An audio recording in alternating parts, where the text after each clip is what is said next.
আলাইকুম। কেমন আছেন সবাই? আশা করি সবাই ভালো আছেন।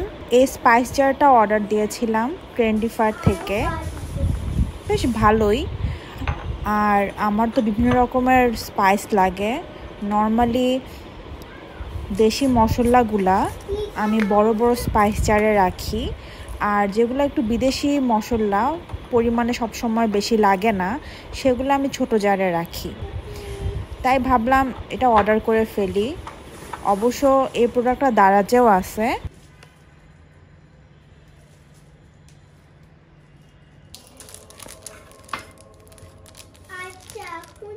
এই স্টিকারগুলো আমি দারাজ থেকে নিয়েছি।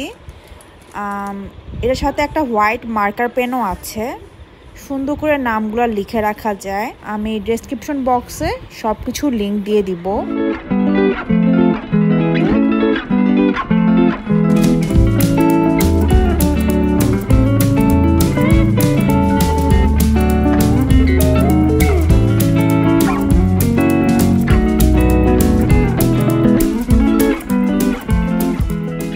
360 ডিগ্রি অ্যাঙ্গেল হয়, চারদিকে ঘুরিয়ে ঘুরিয়ে খুব সুন্দর করে দেখা যায়।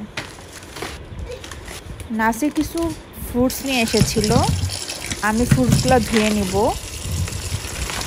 আচ্ছা, আপনারা ফল কি ভিজিয়ে রাখেন? আমি কিন্তু ফল খাবার আগে মিনিমাম আধা ঘন্টা হলেও লবণ দিয়ে ভিজিয়ে রাখি। মাঝে মধ্যে আমি বেকিং সোডা ভিনেগারও দেই। ফলটা আসলে ধুয়ে খাওয়াই ভালো।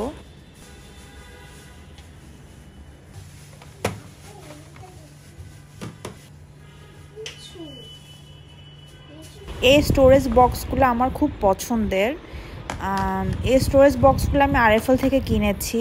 আমাকে অনেকে ফেসবুকে নক করেছেন এই বক্সগুলোর জন্য, কিন্তু সবসময় আসলে আরএফএলে এই বক্সগুলো অ্যাভেলেবেল থাকে না। দারাজেও আমি খুঁজতেছি, যদি পাই তাহলে আমি আপনাদেরকে লিঙ্ক দিব। আসলে রেগুলার যেহেতু আমি ব্লগ করতে পারছি না, কয়েকদিন পরের আবার রাতের ব্লগ দিলাম। ডিসিসি গিয়েছিলাম কিছু প্রোডাক্ট কিনতে।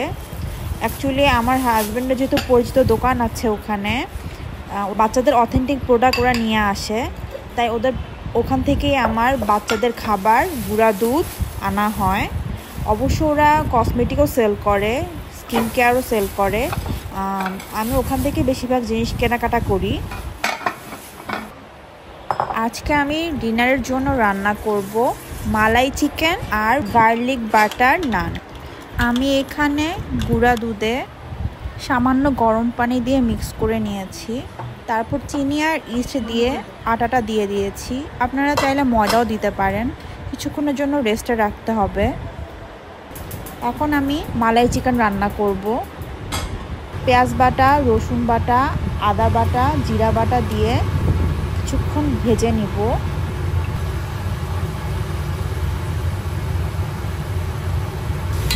এক বক্স টক দই আনলে যদি একবারে শেষ না হয়, তাহলে আমি আইস কিউব বক্সে রেখে দিই। তারপর যখন জমে যায় এভাবে জিপলক ব্যাগে সংরক্ষণ করি, যখন দরকার পড়ে নামিয়ে ইউজ করা যায়। মশলাটা ভালো মতো ভাজা হলে চিকেন দিয়ে দিব, সাদা দিব সাদা গোলমরিচ গুঁড়া, আর আমি আমাদের একটু টেস্ট বারের জন্য হালকা মরিচের গুঁড়া দিয়ে দিলাম। বাটার গার্লিক নান করার জন্য কয়েক পিস রসুন কুচি করে নিব, সাথে কুচি করব কিছু ধনেপাতা। তারপর বাটারের সঙ্গে মিক্স করে নিব। বাটারটা রুম টেম্পারেচারের হতে হবে।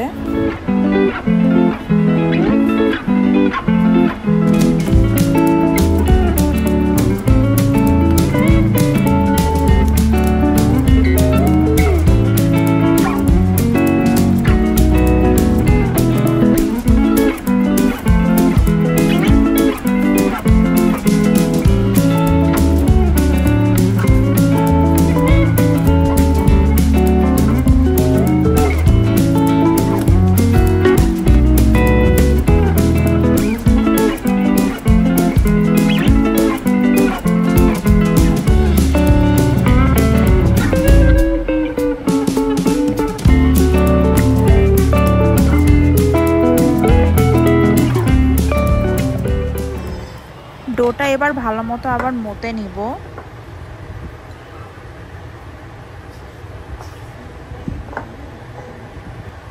যেহেতু ডোটা নরম থাকবে,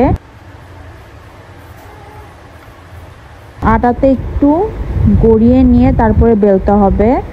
আর এদিকে আমি সামান্য লবণ পানি একটা বাটিতে মিক্স করে নিয়েছি।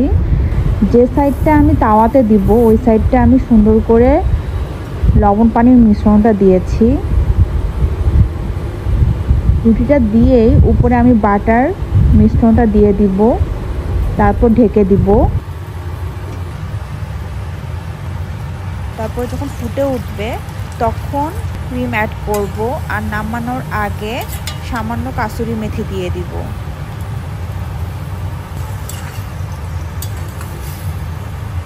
আর এদিকে যখন নানটা প্রপারলি হয়ে যাবে উল্টিয়ে চুলার দিকে ঘুরিয়ে দিতে হবে, যাতে একটু সুন্দর কালার আসে আর খেতেও ভালো লাগে। হয়ে গিয়েছে আমার নানটা নিচের দিকে ক্রিস্প ছিল আর উপরের দিকে নরম ছিল। আমার কাছে মনে হয় ময়দার থেকে আটা দিয়ে নান করলে বেশি সফট হয়। হয়ে গেল আমার আজকের রাতের রান্না। আশা করি আপনারা এই রেসিপিটি ট্রাই করবেন। খুবই মজার ছিল রান্নাটা। যদিও আমাদের দেশি কোনো স্পাইস তেমন ব্যবহার করা হয়নি, তারপরও চিকেন তরকারিটা খুবই মজা ছিল। আজ এই পর্যন্তই। সবাই ভালো থাকবেন। আল্লাহ হাফেজ।